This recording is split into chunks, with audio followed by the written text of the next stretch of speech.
What's up, guys? Welcome back to the channel. If you've been following along, I really appreciate you. If you're new here, welcome. So what we're going to do today is we're going to start on the first knife build of the two knife part deal or whatever, the breakdown of kind of some informational videos. But anyway, I'm going to start out with this bar of 80 CRV2. It's just an offcut. I get my steel in 4-foot bars. This is just what's left over from one. I'm going to do a little sketch on here, get a profile, and start with our first stock removal knife. The second one will be a forged video, basically the same build concept, gonna try for the same profile. This is what we're gonna start with. We're going to probably just lay a template down. That way, if you're doing a different knife, obviously it'll be different, but you can kind of follow along in the same steps by using a template and doing a stock removal, how you traditionally would do a stock removal knife. So anyway, that's what we're gonna do. I like this blade shape. I've had this template for a while. I've used it in the past, but what I'm gonna do is make some changes. I don't really care for this handle shape. So I'm gonna just make me a mark here and there. Then I'm gonna most likely change the handle a lot. So what I'm gonna do is remove this and do some sketches and kind of get a ballpark area of where I want my handle, you know.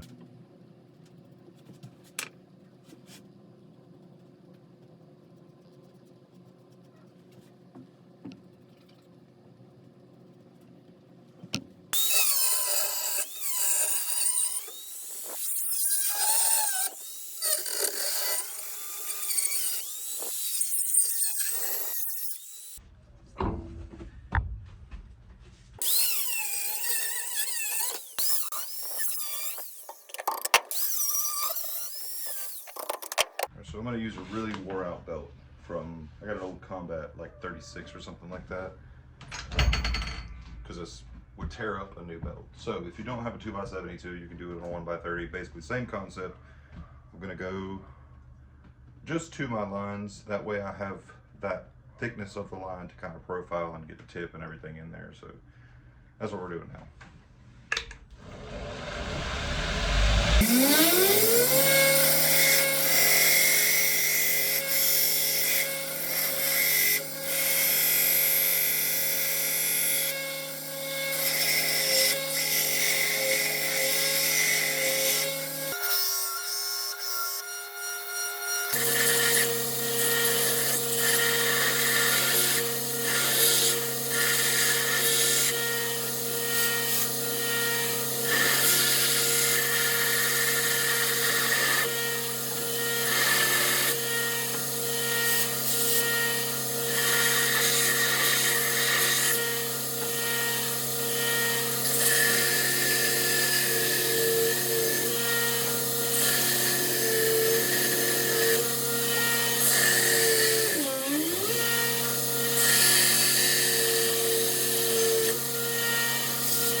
Okay, that was the simple part. So now we got our profile. Pretty happy with it. Like I said, I made some modifications. You'll see where the lines are still there. And I kind of, because you can't forge down your heel in a stock removal. So what I did was I found a nice comfortable area to where it's the thinnest part of the handle and the heel and all that stuff, where you could have your nice pinch grip. So happy with the profile there. I kind of made some tweaks to the tip. I kind of dropped it down and brought this back, and you know, here and there stuff, which is the best part about bladesmithing. You can do whatever you want. So I got this drawn out, and what I'm going to do is I'm going to get my tang holes drilled for my pins for the handle, and then I'm going to heat treat this at full thickness to prevent any chance of warping and stuff like that. Because if you start, I mean, you can knock the corners off for the bevel, but I usually go in, barely take the hard edge of the, what is going to be the cutting edge, knock those corners off. And then I'll heat treat it at full thickness if I'm doing a stock removal, because if you start grinding bevels and it can get away from you, and then while you're trying to fix this and fix that, you could have one side thicker than the other, or one bevel is at a different angle, and then you run the risk of a warp. But we're gonna do heat treat full thickness. We're gonna do all of our grinding post heat treat.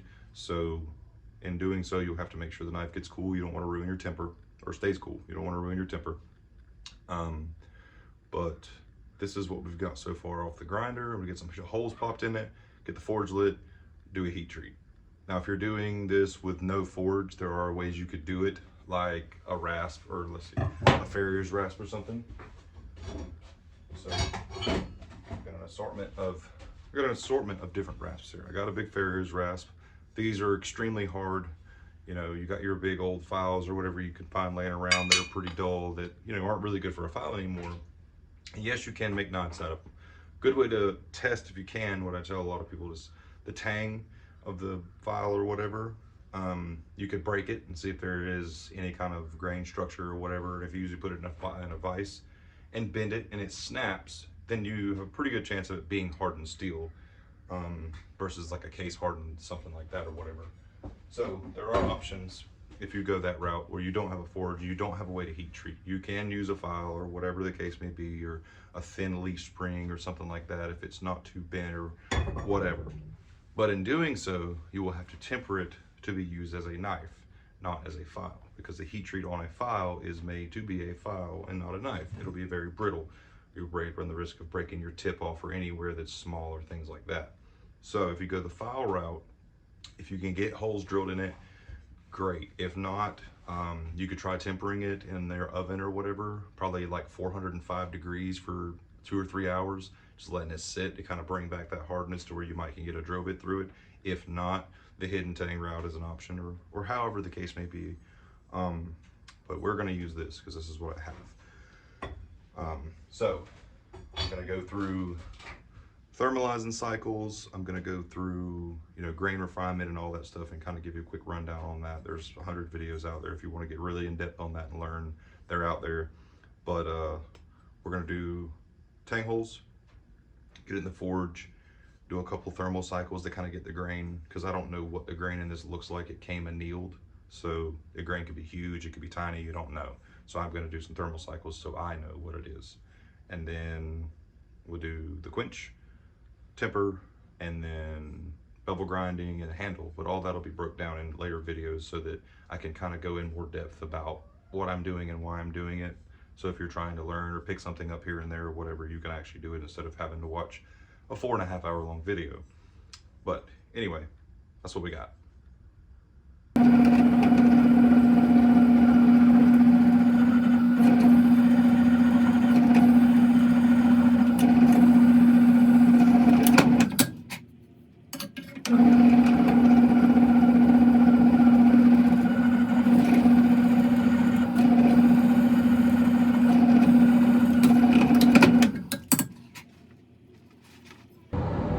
Okay, so what we're gonna do, we're gonna do some thermal cycles. So I'm gonna put it in the forge after it gets up to a little bit of temperature. I'm gonna bring it up to a little bit above a red heat, around the 1500 range. I don't have a thermocouple or anything like that, and I'm assuming if most people don't. So bring it up to a little bit before a forging heat and let it cool, and then the next couple thermal cycles do that, but a little bit cooler each time, making sure that it's nice and evenly heated, and let it cool till you're doing them at a dull red heat and letting it cool to a black.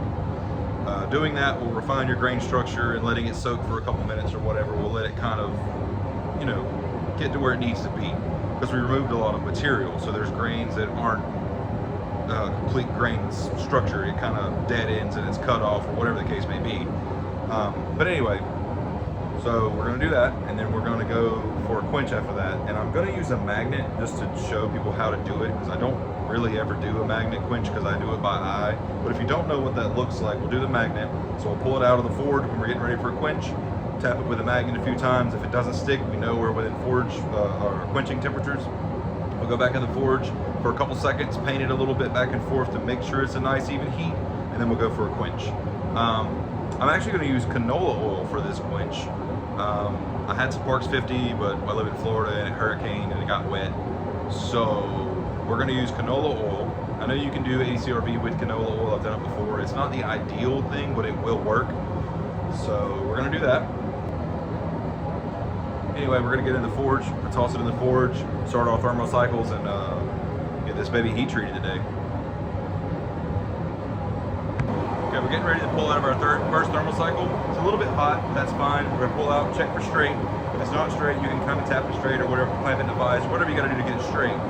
You don't wanna lay it on something that's gonna be a heat sink, meaning something that's metal that's gonna pull the heat out of it, because it'll cause warps and stuff. So you can lay it on a refractory brick or just a regular cinder block or anything that's not gonna suck the heat out of the knife. You want it to cool as evenly as possible. You can clamp it tang in like a vise and let the blade cool like that, or however you want to do it. It's really up to you. So I'm gonna pull it out, show you what it looks like, and lay it down and let it cool.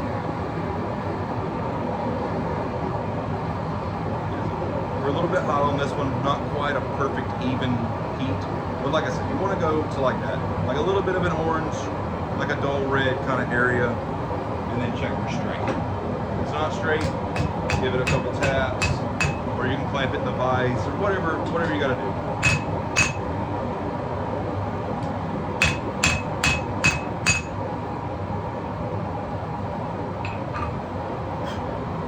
Or just let it cool, and repeat that about 3 or 4 times until you're satisfied with it, and then we're gonna go for a quench.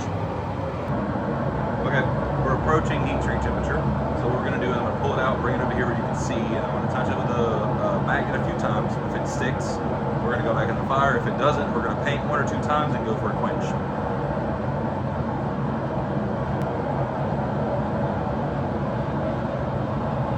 Okay, so it's not sticky. Check for straight.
Okay, so we're out of the quench.